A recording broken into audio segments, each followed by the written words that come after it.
तो नमस्कार दोस्तों। शुरू करते हैं आज का हम ये लेक्चर, जिसमें हम कुछ जानने वाले हैं साइंस के सीक्रेट्स। अब आप इन्हें सीक्रेट्स कहें या आप इन्हें कह सकते हैं कि साइंस के वो कॉन्सेप्ट्स जो हर उस बच्चे को पता होना चाहिए जो शायद से 8th 9th या 10th में है। कभी कभी क्या होता है कि 9th या 10th के बच्चों को भी स्केलर और वेक्टर यानी कि अदिश और सदिश राशियों के बारे में चीज़ें ठीक से कंफर्म नहीं होती हैं, और उसकी वजह से उन्हें जो बेसिक डिफरेंस होते हैं वो पता नहीं होते हैं। तो जैसे शुरू करते हैं हम आज का ये टॉपिक, साइंस के सीक्रेट्स पार्ट 1, स्केलर और वेक्टर के ऊपर। सो सबसे पहली चीज, इससे पहले कि हम स्केलर या वेक्टर पे आएं, आपको ये बता देते हैं कि स्केलर जो चीज होती है, इसे हम हिंदी में इसका जो नाम है वो बहुत इंटरेस्टिंग है। इसका हिंदी में नाम है अदिश राशि। अब अगर आप इसके नाम को समझ लें तो कॉन्सेप्ट आपको वहीं समझ जाएगा। और वेक्टर को कहते हैं हिंदी में सदिश राशि। ठीक है, मतलब फिजिक्स में जितनी भी चीजें होती हैं, जितनी भी क्वांटिटी होती है, वो या तो स्केलर होगी या तो वेक्टर होगी, यानी कि या तो सदिश होगी या तो अदिश होगी। अब ये अदिश और सदिश या फिर ये स्केलर और वेक्टर, ये चीज क्या है, माजरा क्या है, जरा उसको समझते हैं। तो यहां पर अगर आप ये वर्ड देखें, स्केलर में लिखा हुआ है अदिश, तो हिंदी में एक ग्रामर है, व्याकरण से कहते हैं हम संधि विच्छेद, यानी कि किसी शब्द को आप दो पार्ट में डिवाइड कर दीजिए, अलग कर दीजिए। तो अदिश मतलब अनुपस्थित, एब्सेंट, और दिश मतलब दिशा।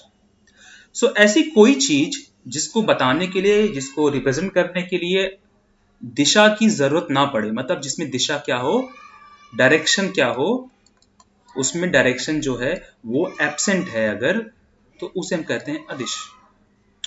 और वैसे ही वेक्टर को हिंदी में कहते हैं सदिश।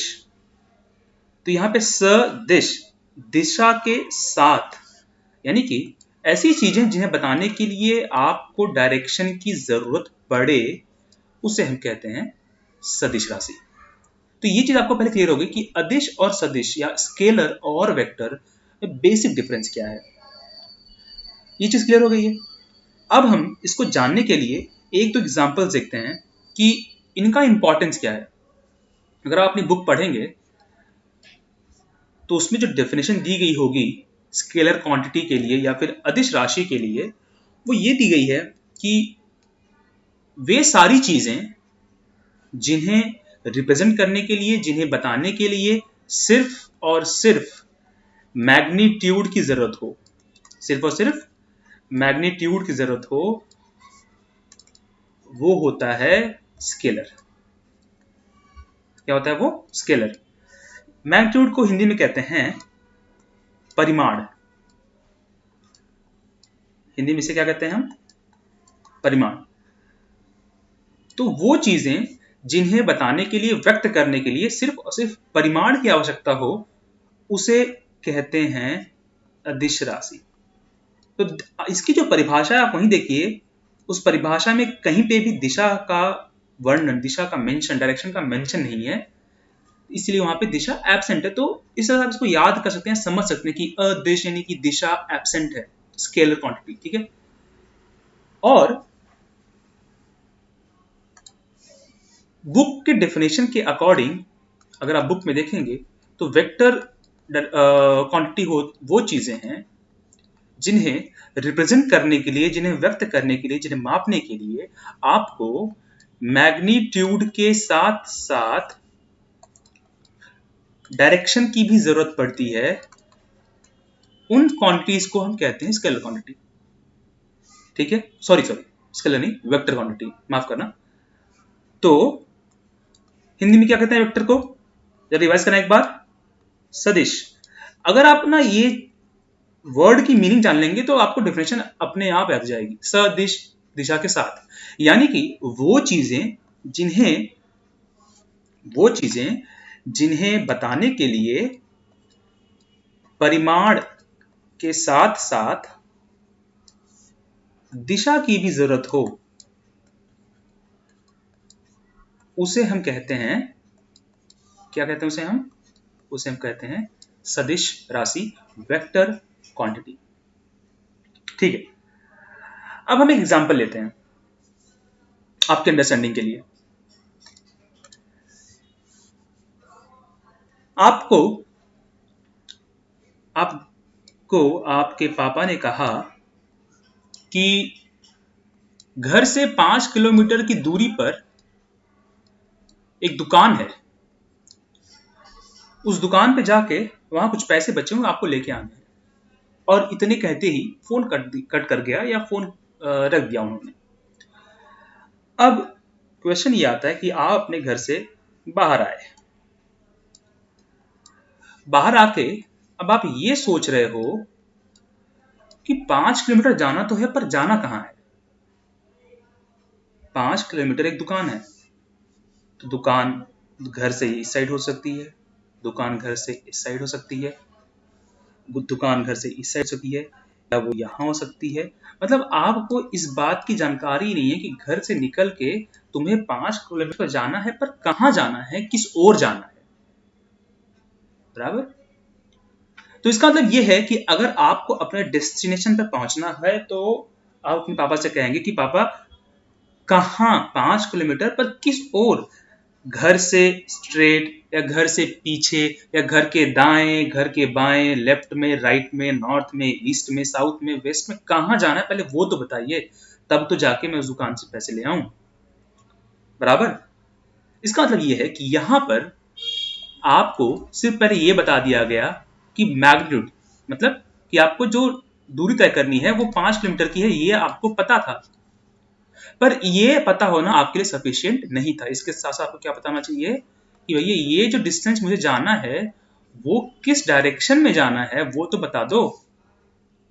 तो आपको मैग्नीट्यूड और डायरेक्शन दोनों चाहिए, परिमाण और दिशा दोनों चाहिए। इसीलिए इसको आप यहां बोल सकते हो कि यह एक सदिश राशि है, यह एक वेक्टर क्वांटिटी है। ठीक है, एग्जांपल समझ में आया होगा। एक अगला एग्जांपल लेते हैं। जैसे आपने थर्मामीटर का नाम सुना ही होगा। इसका यूज करते हैं हम टेम्परेचर मेजर करने के लिए। बराबर। अब ये थर्मामीटर है, अगर मैं आपको सिर्फ ये बताऊं कि थर्मामीटर में 2 डिग्री सेल्सियस का टेम्परेचर चेंज हुआ है, जो तापमान है उसका वो 2 डिग्री सेल्सियस चेंज हुआ है, तो क्या आप मुझे ये बता पाएंगे कि वो चेंज जो हुआ है, ये जो चीज है, ये इसको आप स्केलर कहेंगे या वेक्टर कहेंगे? स्केलर या वेक्टर, क्या कहेंगे? दिमाग पर जोर लगाना है और ये सोचना है कि क्या अगर मैं आपको सिर्फ ये बता दूं कि 2 डिग्री सेल्सियस का चेंज है, तो क्या आप इसे बता पाएंगे कि वो चेंज जो है वो 2 डिग्री सेल्सियस बढ़ा है या कम हुआ है, मतलब तापमान ऊपर गया है या नीचे आई है? तो मैंने आपको बताया ही नहीं। मतलब यहाँ पे जो आपको इन्फॉर्मेशन, जानकारी दी गई है वो सिर्फ एक चीज दी गई है कि 2 डिग्री सेल्सियस का बदलाव है। यहाँ पर दिशा का कोई भी मान या कोई भी इंफॉर्मेशन आपको नहीं दिया गया है। तो मतलब ये जो है यहाँ पर इस फर्स्ट केस में आप कहेंगे कि क्या है, स्केलर क्वांटिटी है। दूसरे केस में मैं आपसे ये कहूं कि 2 डिग्री सेल्सियस का तापमान बढ़ा है, आपको ये पता है कि अच्छा अगर पहले तापमान 35 रहा होगा तो अब वो 37 हो गया है, तो यहाँ पे आपको कितना बढ़ा है वो भी पता है, सॉरी कितना चेंज हुआ है, कितना बदला है वो भी पता है, और वो जो चेंज है वो बढ़ा है कि घटा है वो भी पता है। इसीलिए यहाँ पर ये एक वेक्टर क्वांटिटी हो गई, यानी कि एक सदिश राशि हम इसको यहाँ पर कह सकते हैं। क्लियर है आपको ये? तो आपको वेक्टर और स्केलर ये चीज क्लियर हो गई है। तो इसी चीज में आगे बढ़ते हुए 2 टर्म्स जो आपने अपने बुक में होंगे उसको हम थोड़ा डिस्कस करते हैं, और वो है डिस्टेंस वर्सेस डिस्प्लेसमेंट।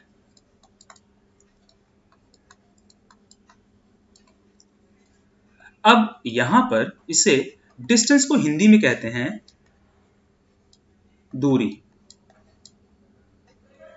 और डिस्प्लेसमेंट को हिंदी में कहते हैं विस्थापन। ठीक है, अब हमें ये देखना है कि इन दोनों में फर्क क्या है। देखते हैं, ध्यान देना यहां पर। अब ये आपका घर है, ये आपका होम है यहां पर, ठीक है, और है आपका स्कूल।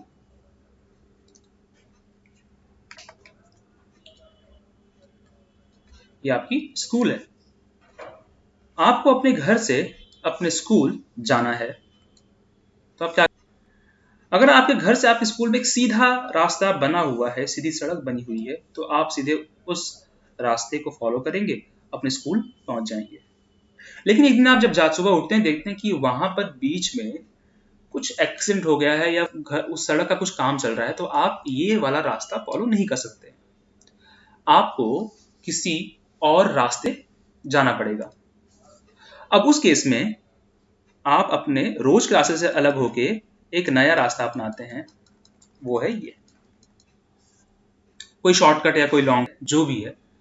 लेकिन मेरा क्वेश्चन आपसे ये है कि क्या जितनी यात्रा आपने यहां पे की, या जो पाथ आपने इधर पे कवर किया, जो रास्ता आपने यहां कवर किया, क्या वही सेम उतना ही इस वाले केस में हुआ है? नहीं। क्यों? क्योंकि जब आपने रास्ता बदला तो जो दूरी दूरी वर्ड अभी मैं इस्तेमाल नहीं करना चाहता हूं, जो लेंथ है, जो आपने रास्ता चुना हुआ है, उसकी जो लंबाई है, वो दोनों भी केसेस में अलग अलग है। तो दूरी क्या है? दूरी की जो परिभाषा है वो है कि length covered, total length covered जो होता है वही होता है डिस्टेंस।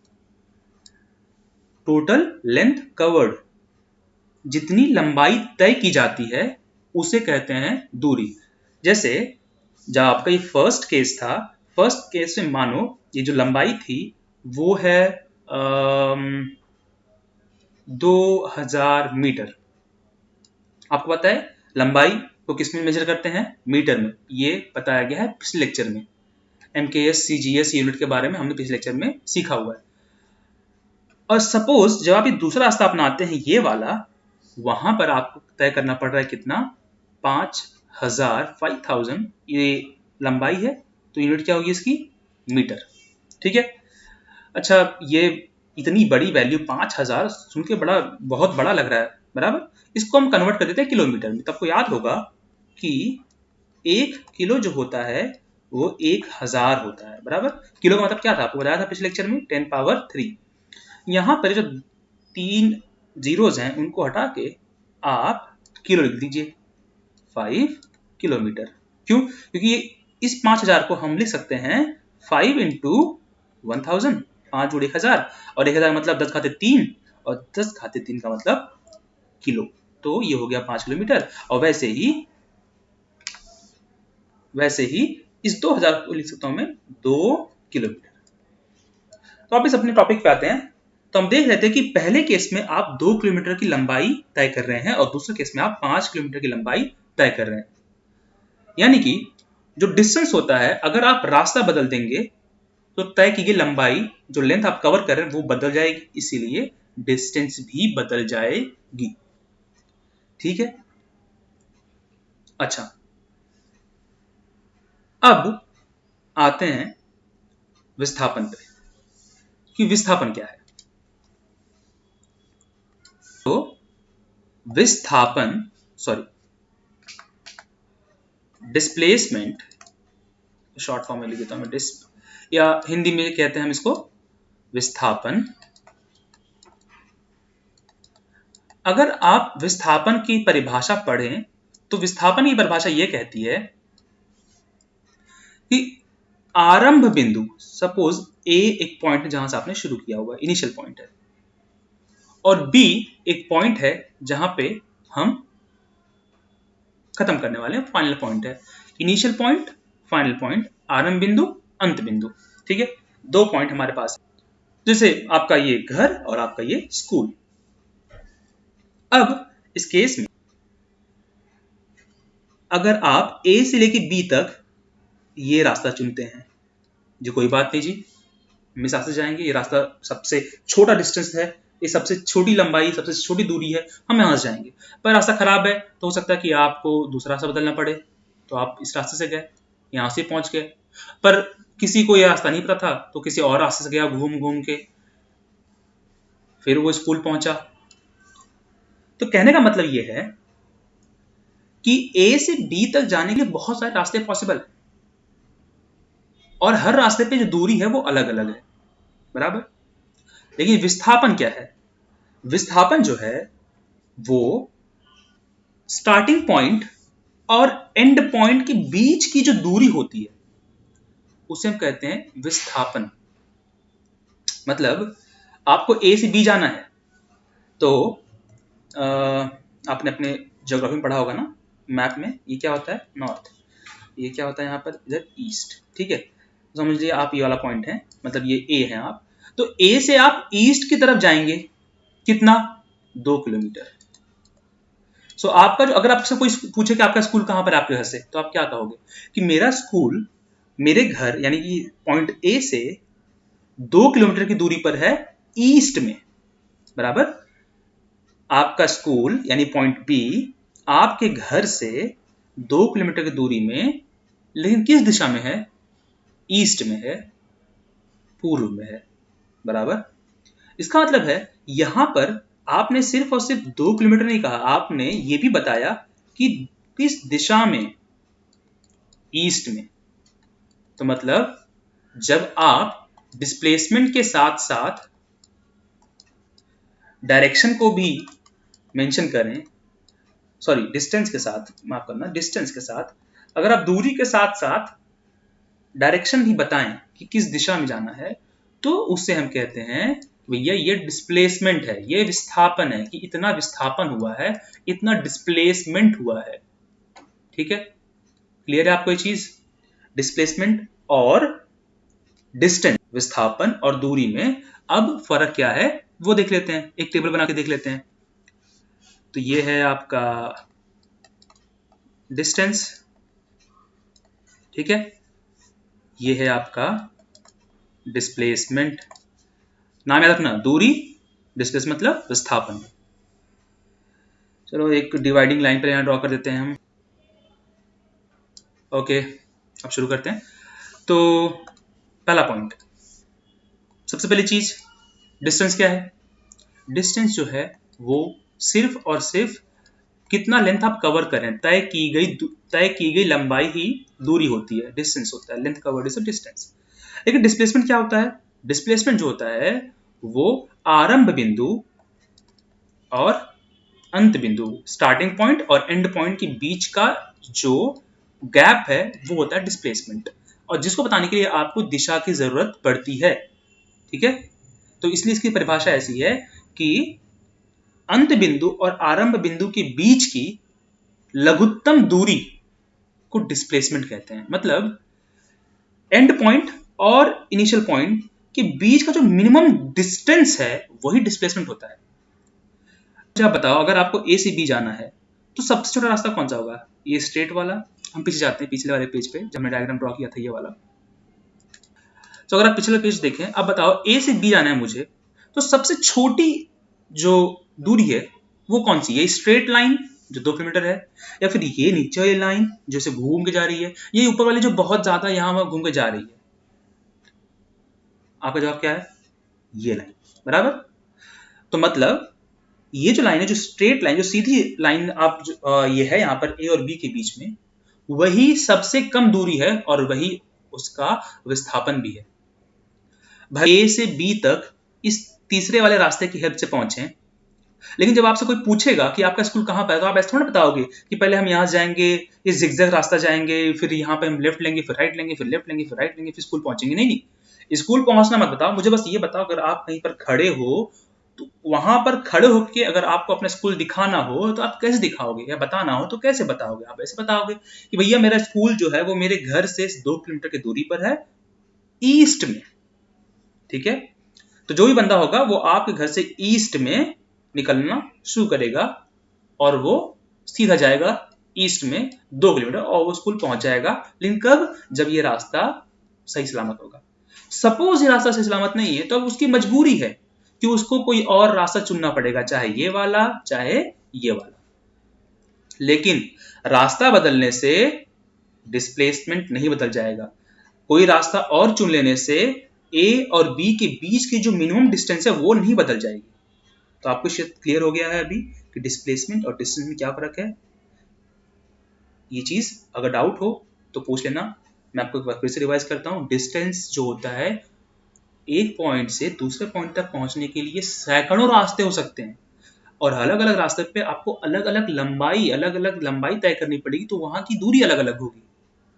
लेकिन एक पॉइंट से दूसरे पॉइंट के बीच की जो मिनिमम दूरी होती है, जो लघुत्तम दूरी होती है, वो हमेशा समान रहती है, वो नहीं बदलती, और उसी को हम कहते हैं डिस्प्लेसमेंट, उसी को हम कहते हैं विस्थापन। ये आपको क्लियर हो गया? तो पहला चीज डेफिनेशन। अब दूसरी चीज, अब बात करते हैं क्या डिस्टेंस स्केलर है या वेक्टर है, मतलब डिस्टेंस सदिश है या अदिश। अब आपको ये बताना है। तो क्या डिस्टेंस जो आपने बताया, तो आपने कहीं भी दिशा के बारे में बताया नहीं, आपने सिर्फ इतना कहा कि भैया 2 किलोमीटर, अगर आप इस रास्ते से जाओगे तो 2 किलोमीटर, अगर आप ऊपर के रास्ते से जाओगे तो 5 किलोमीटर, अगर आपको जो नीचे वाला रास्ता आपको दिखाया था वहां से 4 किलोमीटर। तो किसी भी जगह आपने डायरेक्शन यानी कि दिशा का वर्णन नहीं किया है। तो मतलब डिस्टेंस जो है वह एक अदिश राशि है। क्या है वो? एक अदिश राशि है, एक स्केलर क्वांटिटी है। डिस्टेंस एक स्केलर क्वांटिटी है। बात करते हैं डिस्प्लेसमेंट की।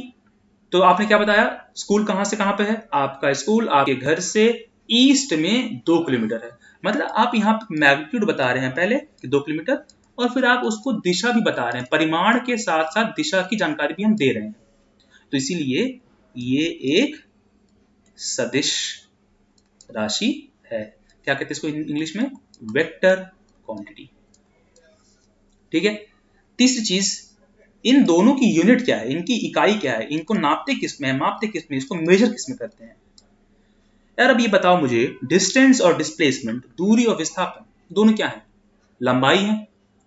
तो अगर आपको लंबाई को नापना हो, मेजर करना, बताओ आप कि सीजीएस में इसकी यूनिट क्या होगी? सीजीएस में लंबाई की यूनिट क्या होती है?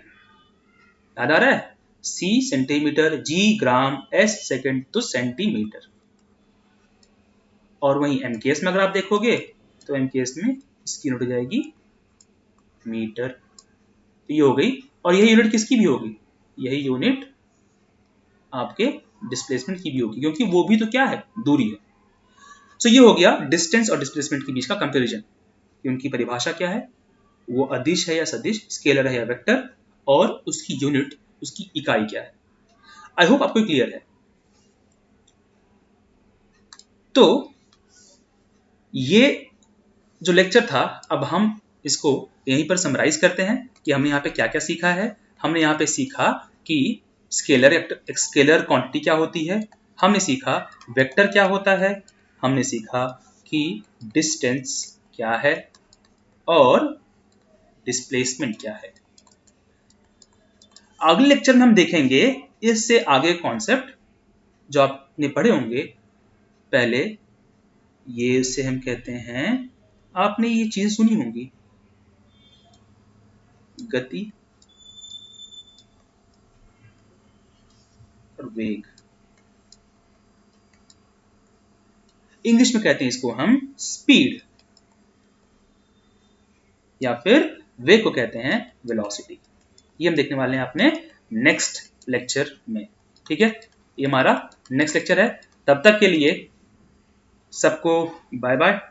लेकिन जाने से पहले सबसे इंपॉर्टेंट बात जो आपको हमेशा लेक्चर के एंड में बताई जाती है वो ये कि अगर आप चाहते हो कि नेक्स्ट लेक्चर का नोटिफिकेशन आपको आए या उसके बारे में आपको पता चले, तो सबसे पहले तो आप इसको कर देना है क्या, सब्सक्राइब।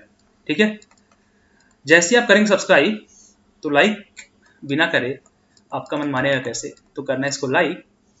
और मिलते हैं हम अगले लेक्चर में। अगर आप यहाँ तक पहुँचे हैं, यहाँ तक आप देखे हैं, तो मेरी तरफ से आपको एक धन्यवाद। Thank you. मिलते हैं अगले